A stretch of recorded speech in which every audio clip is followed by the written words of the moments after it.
Today we're going to talk about bringing the super popular video game Among Us into the classroom.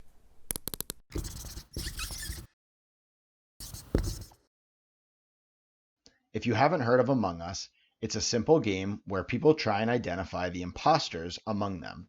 We're going to start out with a group of 19 students. Most of the students are going to be set as civilians, so the green represents the civilians. I'm going to choose 2 students as our imposters. We'll choose student 5 and student 13. Before this game is started, secretly let your imposters know who they are. During the game, the civilians or innocents' job is to try and vote out the imposters. The imposters' job is to try and remain disguised and hidden until the end of the game, hopefully being the last individuals left. Before starting the game, you're going to want to set up a score sheet like this.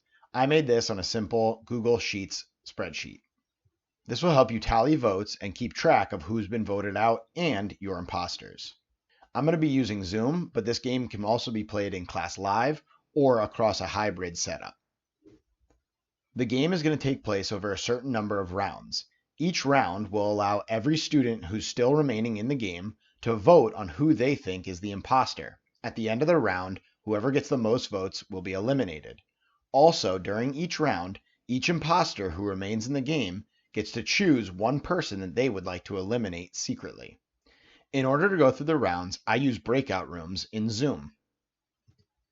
In my Zoom window, I can choose breakout rooms, assign the set number of rooms that I want, 3 to 4 usually works great, and then assign automatically. This will create random rooms and allow you to recreate them as many times as you want.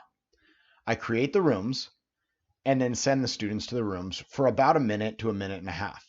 In the room, students are allowed to discuss with whoever else is in their room who they think the imposter is. They also need to be aware that the imposter is in these rooms with them and can be listening in or feeding them false information.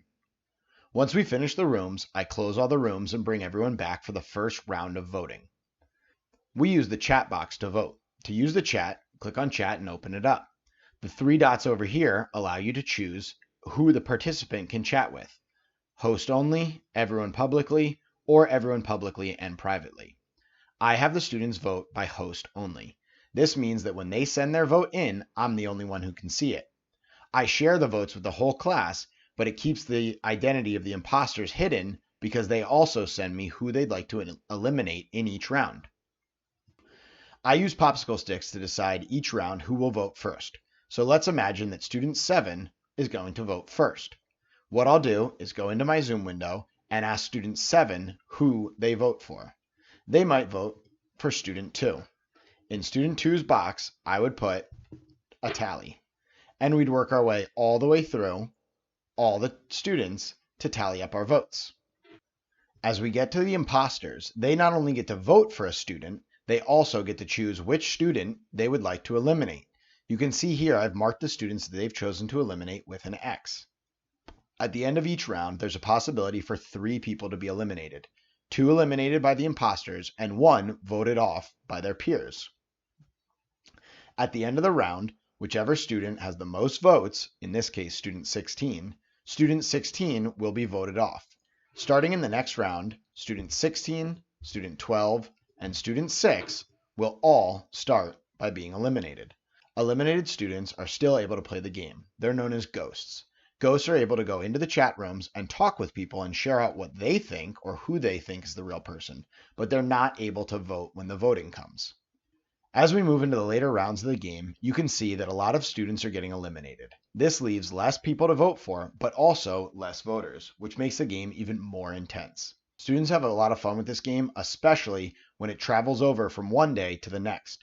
Students go home talking about it and talk with their friends about who they think the imposter is. They come back the next day with all kinds of ideas. This game has worked great with my remote class. Let me know in the comments below if you've made any alterations or differences in the game that work well for you.